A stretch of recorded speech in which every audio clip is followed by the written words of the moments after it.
नमस्कार दोस्तों, मैं आपको सुनाने जा रहा हूँ मेरी लिखी कहानी अनमोल साथी का भाग 3। यह इस कहानी का अंतिम भाग है।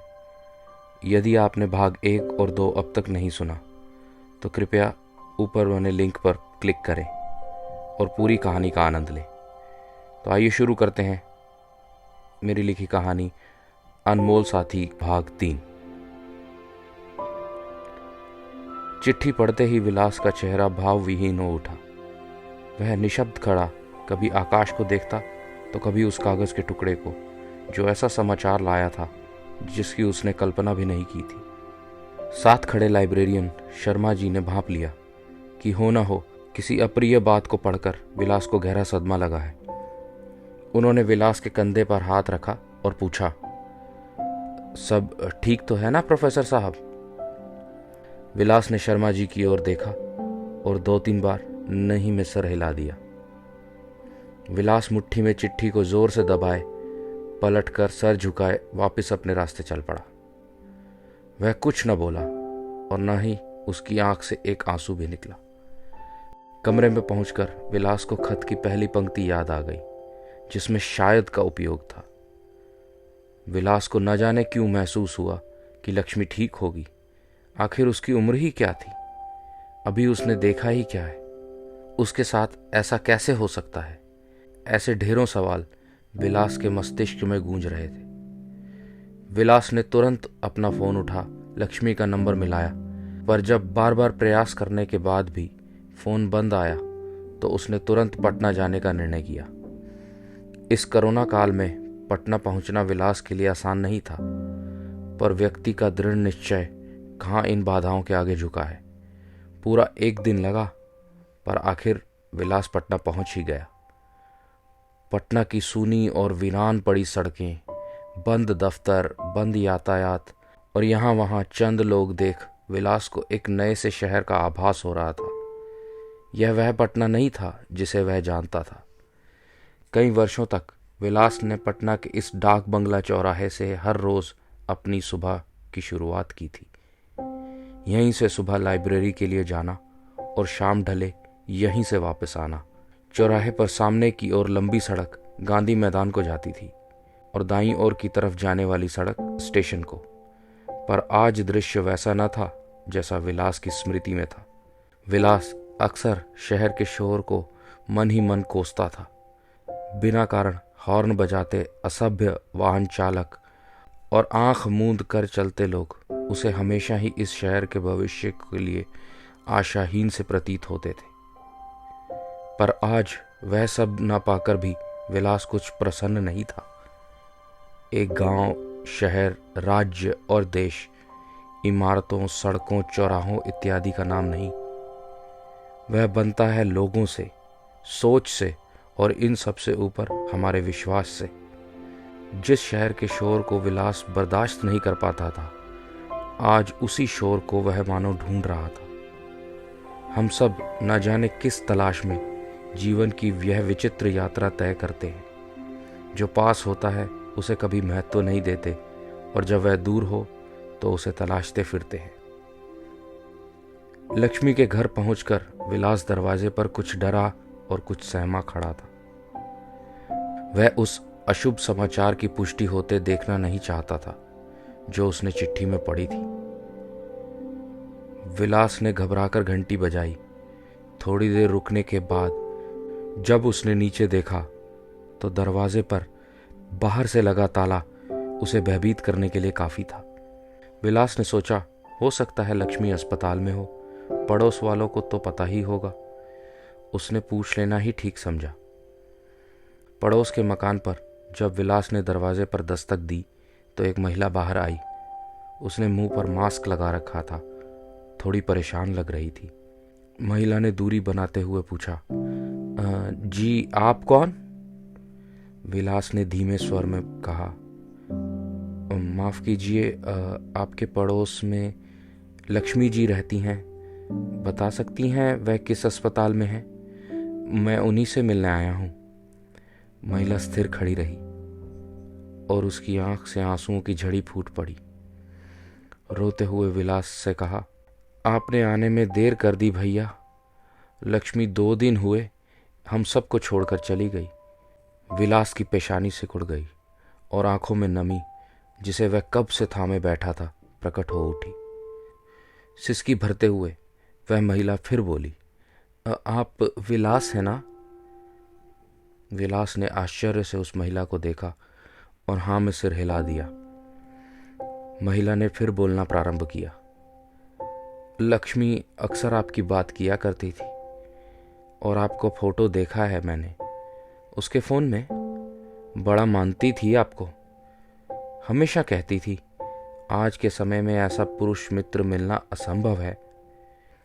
जी, मेरा नाम उमा है। आइए आइए, भीतर आइए।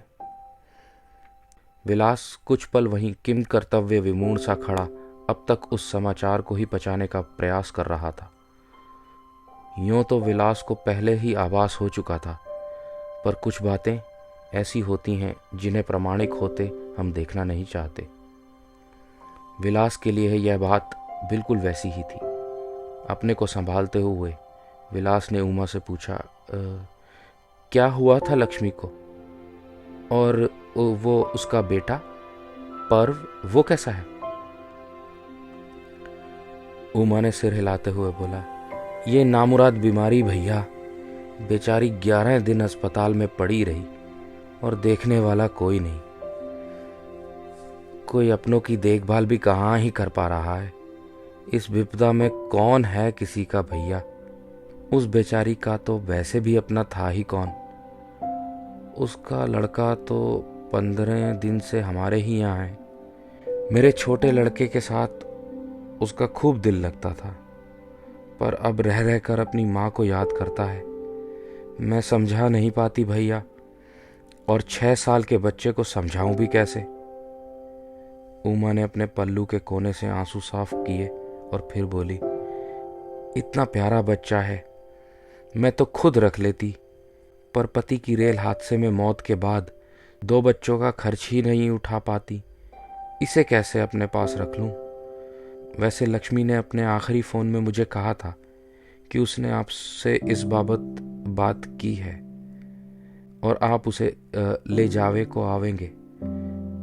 उसे भी अंत तक पर्व की ही चिंता लगी रही। बेचारी ने बड़े चाव से इसका नाम पर्व रखा था। हर साल इसका जन्मदिन किसी त्योहार सा मनाती थी। उसकी अंतिम बात यही थी, भाभी प्लीज पर्व को अनाथ आश्रम मत भेजना। उसने पर्व के बाप से भी बात करने की कोशिश की, पर जिस बाप ने अब तक उसकी सुध ना ली, वो अब क्या लेगा? उमा ने मुंह बनाते हुए अपनी बात को विराम दिया। विलास जानता था कि वह पिता होने की ना ही योग्यता रखता है और ना उसे बच्चों का कोई मोह, पर वह लक्ष्मी की अंतिम इच्छा का तिरस्कार नहीं कर सकता था। हम जीवन रूपी सागर की लहरों के विरुद्ध तैरकर खुद को निपुण तैराक समझने की भूल कर बैठते हैं, पर जब एक पल रुक कर देखते हैं तो खुद को वहीं पाते हैं। जीवन कब सुनामी बन हमें पीछे धकेल दे, क्या इसका बोध कोई तैराक लगा पाएगा? विलास के साथ भी यही सब तो हो रहा था। जिन घटनाओं, चीज़ों और अवस्थाओं की उसने कल्पना भी नहीं की थी, वह सब एक एक कर उसके जीवन का सत्य बनती जा रही थी। विलास ने भरे गले से उत्तर देते हुए उमा से कहा, उमा जी, आप बिल्कुल परेशान ना हो, पर्व अब से मेरे साथ रहेगा। मैं जानता हूँ मैं एक बाप या उसकी माँ की तरह उसकी देखभाल नहीं कर सकता, पर एक अच्छा दोस्त बन उसका ख्याल रखने की पूरी कोशिश करूँगा। शायद यही मेरी लक्ष्मी के प्रति श्रद्धांजलि होगी। आप कृपया पर्व को ले आएंगी? मैं आज ही उसे यहाँ से दूर कानपुर अपने साथ ले जाऊँगा। विलास ने एक गहरी सांस ली और फिर बोला, ये मेरा कार्ड रखिए। जब भी मन करे पर्व से मिलने का या उसे देखने का तो चले आइएगा। उमा ने विलास का कार्ड हाथ में लिया और बोली, भैया, मैं जानती हूँ आप यह इसलिए कह रहे हैं कि मैं आकर देख लूँ आप पर्व का कैसे ख्याल रखेंगे, पर मुझे लक्ष्मी पर विश्वास है और उसे आप पर था। जानती हूँ आप किसी और से उसकी परवरिश अच्छी करेंगे। फिर भी आऊँगी ज़रूर पर्व और आपसे मिलने। आप ज़रा रुकिए, मैं पर्व को लेकर आती हूँ। इतना कह उमा भीतर चली गई और कुछ देर बाद एक छोटा सा बैग और पर्व को लेकर बाहर आई। बेटा, तुम इन अंकल को जानते हो ना? अब तुम इनके साथ रहोगे। यह आपको घुमाने ले जाएंगे और मम्मी से भी मिलवाएंगे। इतना बोल उमा मुंह पलटकर रो दी। पर्व ने विलास की ओर चमक भरी नजर से देखा और बोला, विलास अंकल, मम्मी मुझे आपकी बहुत कहानियां सुनाती है। आप तो बहुत किताबें पढ़ते हो ना? मुझे पढ़ना अच्छा नहीं लगता, पर कहानी सुनना अच्छा लगता है। फिर भी मम्मी बोलती है पढ़ो, लेकिन रात को मम्मी मुझे कहानी ज़रूर सुनाती है। आंटी को तो बस एक ही कहानी आती है। मम्मी कहती है आपने दुनिया में सबसे ज़्यादा किताबें पढ़ी हैं, आपको तो सबसे ज़्यादा कहानियाँ आती होंगी। विलास ने केवल 2 शब्दों में अपनी बात को ख़त्म करना बेहतर समझा और बोला, हाँ हाँ बेटा, अच्छा चलो अब चलते हैं। विलास एक प्राइवेट गाड़ी कर पर्व को अपने साथ कानपुर ले आया। रास्ते भर पर्व के लंबे लंबे सवाल चलते रहे और विलास के वही चिर परिचित 1-2 शब्द के उत्तर। पर्व को आभास था कि उसकी माँ, जो उसे कभी अकेला नहीं छोड़ती, अचानक इतने दिन कहाँ चली गई। उसने कई बार यह प्रश्न विलास से किया, पर संतोषजनक उत्तर न पाकर पर्व एक बार उदास हो चेहरा लटकाकर बोला, मम्मी मुझे छोड़कर चली गई ना, क्योंकि मैं अच्छा बच्चा नहीं हूँ। मुझे कोई पसंद नहीं करता, सब छोड़कर चले जाते हैं। इतना सुनते ही विलास का पूरा जीवन उसकी आंखों के सामने आ गया। आखिर उसकी दशा भी पर्व से कुछ अलग तो न थी। कौन था उसका अपना जो उसके साथ रहा था, और इसी अकेलेपन को ही तो विलास किताबों के साथ बांटता चला आया था। विलास ने तुरंत पर्व का चेहरा अपनी हथेलियों में लिया और बोला, बेटा ऐसा कभी मत सोचना, तुम्हारी मम्मी हमेशा तुम्हारे साथ है। उनका प्यार बस पर्व के लिए ही तो है, और अब तो मैं भी तुम्हारे साथ हूँ, तुम्हारा नया दोस्त। पर्व की झुकी हुई गर्दन उठी और उसने मुस्कुराते हुए विलास की ओर देखा। विलास जो हमेशा से जीवन को किताबों में खोजता आया था, उसके लिए यह मुस्कान किसी नई अनुभूति जैसी थी। अभी कानपुर करीब 3 घंटा दूर था, सो उसके बाद दोनों ने खूब बातें की। विलास हैरान था कि वह अपने विषय या किताबों से हटकर भी इतनी बातें कर सकता था। विलास ने पर्व के बेतुके और बचकाने प्रश्नों के उत्तर अपने ज्ञान और अनुभव से देने की कोशिश की, पर दोनों की सोच में तालमेल न होने के कारण उसे अक्सर उत्तर बीच में छोड़ बोलना पड़ता, अच्छा तो तुम ही बताओ, मुझे तो नहीं आता। कब रास्ता तय हुआ दोनों को पता ही नहीं चला, और विलास विश्वविद्यालय से सटे अपने क्वार्टर के बाहर गाड़ी से सामान उतार ही रहा था कि पर्व ने सवालों की झड़ी फिर लगा दी। अंकल आप यहीं रहते हैं? यह सामने पार्क में मैं जा सकता हूँ? आप सच चलेंगे ना मेरे? बहुत मज़ा आएगा। विलास ने मुस्कुरा कर कहा, हाँ चलेंगे, पर पहले अंदर चलो, मुंह हाथ धोकर कुछ खा लो। और विलास ने जैसे ही दरवाज़ा खोला तो पर्व तुरंत बोल उठा, इतनी सारी किताबें, अंकल आपका घर है या लाइब्रेरी? विलास एक हाथ में ताला और दूजे हाथ में बैग लिए वहीं जमा सा खड़ा रहा। पर्व ने हूबहू अपनी माँ के अंदाज में टिप्पणी की और विलास यादों के भंवर में फिर से जा गिरा। समय का पहिया पूरा चक्कर लगा विलास को वहीं वापस खींच लाया था। अंकल क्या हुआ? पर्व ने विलास को यादों के अंधकूप से आवाज दे बाहर निकाला।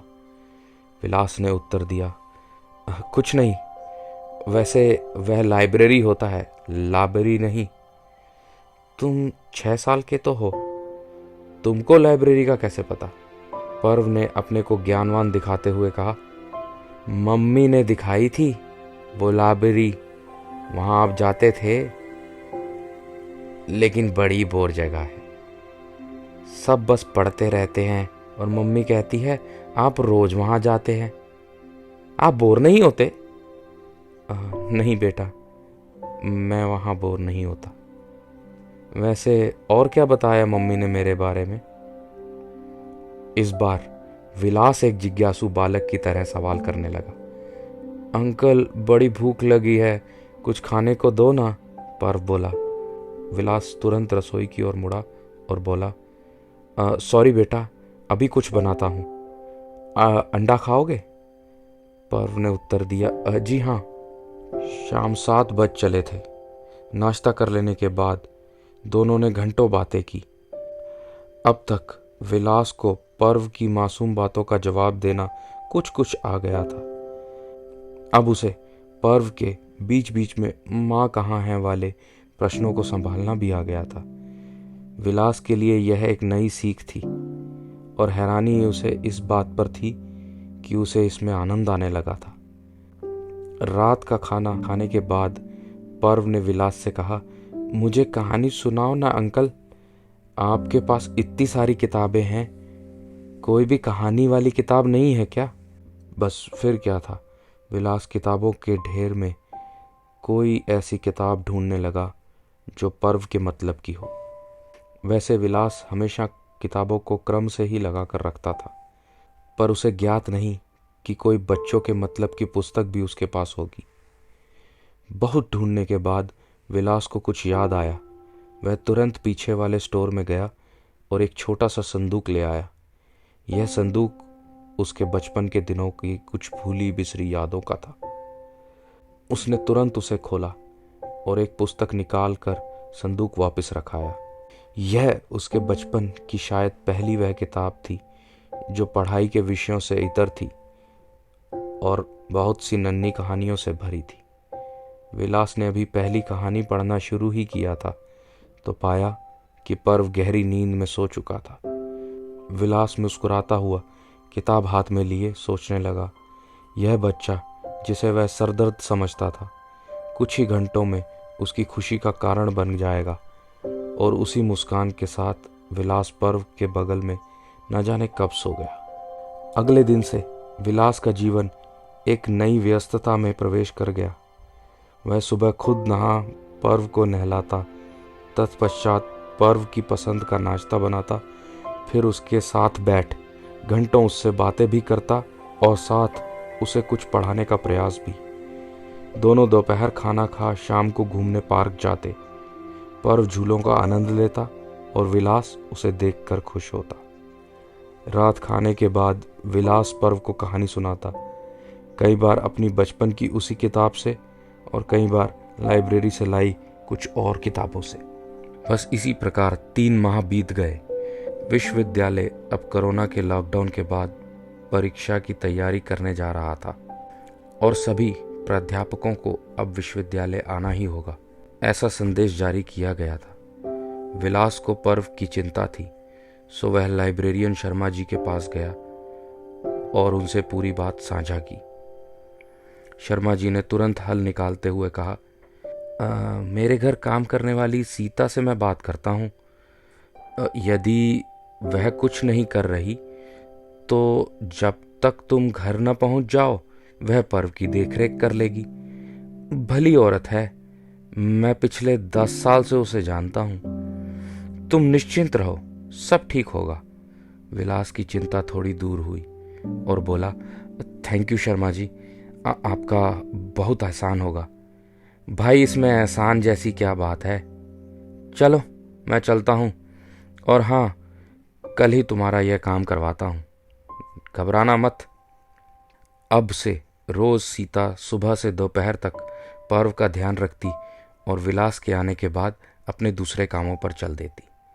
रोज की तरह विलास काम खत्म कर तेजी से घर की ओर जा रहा था और लाइब्रेरी के सामने से ज्यों ही गुजरा तो शर्मा जी ने पुकारा, विलास, अरे भाई 6 महीने हो गए? तुम तो मालूम होता है लाइब्रेरी का रास्ता ही भूल गए हो। विलास ने पलटकर उत्तर दिया, माफ़ कीजिए शर्मा जी, पर आप तो सब समझते हैं, आजकल मुझे घर जाने की थोड़ी जल्दी रहती है। आऊँगा जल्द आपसे मिलने, कहकर विलास फिर तेज चाल से विश्वविद्यालय के गेट की ओर चल दिया। घर पहुंचकर विलास ने देखा एक दिल्ली नंबर की गाड़ी उसके दरवाजे के सामने खड़ी थी। नंबर प्लेट से मालूम होता था कि वह टैक्सी थी। विलास तुरंत घर के भीतर दाखिल हुआ और रोज की तरह उसके आते ही सीता अपने दूसरे काम पर चल दी। विलास ने देखा सामने कुर्सी पर सूट में एक आदमी बैठा है। उसे देख वह थोड़ा हैरान हुआ और बोला, जी हम एक दूसरे को जानते हैं? वह आदमी तुरंत कुर्सी से उठा और विलास की ओर हाथ बढ़ाकर बोला, हाय, मैं अमन हूँ, लक्ष्मी का पति और पर्व का father. Thank you so much जो आपने इस मुश्किल के टाइम में मेरे बेटे को अपने पास रखा। मैं उसे लेने आया हूँ। यह सुनकर विलास के पैरों तले मानो जमीन खिसक गई और वह निशब्द अमन को देखता खड़ा रहा। अमन ने आगे बोलना शुरू किया, पहले आना चाहता था पर सभी फ्लाइट्स बंद थी और पर्व का कुछ क्लू भी नहीं था।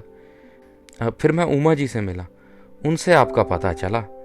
मैं 2 दिन बाद अमेरिका जा रहा हूँ, सो आज ही दिल्ली के लिए निकलना होगा। इनफैक्ट जब लास्ट टाइम मैं इंडिया आया था तब पर्व का पासपोर्ट और वीज़ा का काम करवा गया था। सोचा नहीं था इतनी जल्दी इसकी ज़रूरत पड़ेगी। ये देखिए। और अमन ने अपनी जेब से पासपोर्ट निकालकर विलास को दिखाया। लक्ष्मी ने आपको बताया होगा, शी न्यू ऑल दिस। मुझे बड़ा दुख हुआ था लक्ष्मी का सुनकर।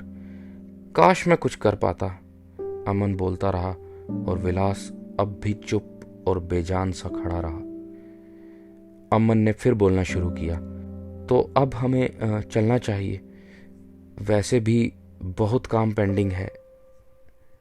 विलास ने कहा, जी हाँ, पर्व आपका बेटा है। लक्ष्मी के बाद पहला अधिकार आपका ही तो बनता है। बड़ा प्यारा बच्चा है, इसका ध्यान रखिएगा। अमन ने मुस्कुराते हुए हाँ में सिर हिलाया और पर्व को देखकर बोला, चलो बेटा, गेट रेडी। नहीं, मैं अंकल के साथ रहूंगा, मुझे नहीं जाना आपके साथ, पर्व ने चिड़चिड़े स्वर में बोला। इससे पहले अमन कुछ कहता, विलास बोला, नहीं बेटा, ऐसा नहीं बोलते। पापा और मैं, हम दोनों चाहते हैं आप उनके साथ जाओ और खूब अच्छे बनकर दिखाओ। अंकल की बात मानोगे ना, मेरा अच्छा बेटा? विलास ने सर पर हाथ फिराया और पर्व के माथे को चूमा। अमन अब पर्व का हाथ पकड़ उसे साथ ले जाने लगा और विलास शालीनता का प्रतिबिंब बना दोनों को जाते देखता रहा। विलास आज अपने को बड़ा कमज़ोर महसूस कर रहा था। उसे बचपन से कभी समझ ही नहीं आया कि किस समय कैसी अभिव्यक्ति होनी चाहिए। वह कभी खुलकर न हंस पाया था और न कभी रो सका था। शांत रहना और न बोल पाना उसकी स्वाभाविक और एकमात्र मुखाकृति बनकर रह गई थी। उससे हर वह चीज़ जिससे उसने कभी चाहा था धीरे धीरे दूर हो गई और वह न उन्हें पुकार पाया और न ही अफसोस कर सका। किताबों के बीच रहते रहते वह खुद आज एक किताब बना खड़ा था, पर उसे पढ़ने वाला कोई नहीं था। अमन और पर्व के जाने के बाद वह उसी कुर्सी पर बैठा खुद अपने जीवन की किताब का हर पन्ना उलट पलट कर पढ़ता रहा, जिन्हें समेट उसे फिर उसी पुराने संदूक में डालना था जिसे खुद भी वह खोलने से डरता था। हाथ में वही कहानियों की पुस्तक लिए पूरी रात विलास ने उसी कुर्सी पर बिता दी। सुबह सीता आई और उसे जगाया। बोली, भैया जी, आज मेरी बेटी का जन्मदिन है, अगर आप यूनिवर्सिटी नहीं जा रहे तो मैं आज की छुट्टी ले लूं? विलास ने एक गहरी सांस लेते हुए कहा, हाँ ठीक है, जाओ। सीता पलट कर जाने लगी तो विलास ने उसे पुकारा, सीता, तुम्हारी बेटी कितने साल की हो गई? जी पूरे 8 बरस की हो गई मेरी मीना, सीता ने उत्तर दिया। विलास कुर्सी से उठा और सीता की ओर एक कदम बढ़ाकर बोला, मेरी शुभकामनाएं तुम्हारी बिटिया के साथ हैं, और यह मेरी तरफ से उसके लिए एक भेंट। विलास ने वही कहानियों की किताब सीता के हाथ पर रख दी जिससे वह पर्व को कहानियां पढ़कर सुनाता था। सीता ने किताब को एक नज़र देखा। उस पर एक मुस्कुराते हाथी का चित्र बना था और उसकी सवारी एक चूहा कर रहा था। किताब का नाम था अनमोल साथी।